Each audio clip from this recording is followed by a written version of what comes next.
बहुत समय पहले नीलगिरी पहाड़ियों के नीचे एक शंग्रीला नाम का राज्य था। वहाँ का राजा ऋषिराज बहुत दयालु और मेहनती राजा था, जिसकी वजह से पूरे राज्य में खुशहाली थी। शंग्रीला राज्य में एक कोकिला नाम की कोयल थी जो बहुत मधुर गीत गाने के लिए जानी जाती थी।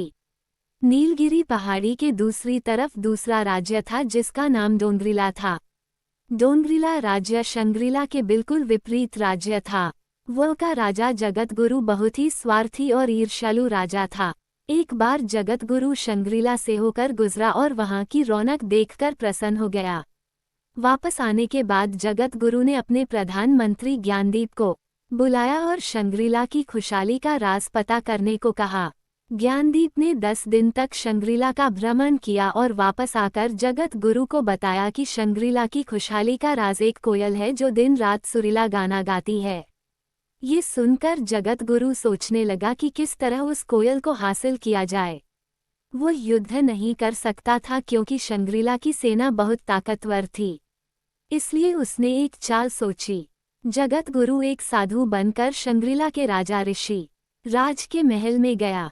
साधु को आया देखकर ऋषिराज ने उसका खूब अतिथि सत्कार किया।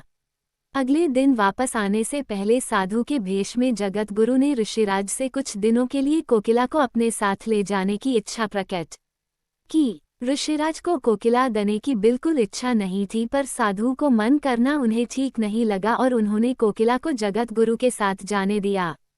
वापस आकर जगतगुरु ने कोकिला को सोने के पिंजरे में डाल दिया और उसका गाना सुनने का इंतजार करने लगा।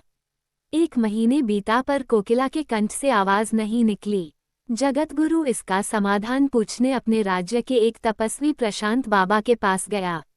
वहां प्रशांत बाबा ने उसे समझाया कि शंग्रीला की खुशहाली का राज कोकिला नहीं बल्कि ऋषिराज का दयालु और मेहनती स्वभाव है।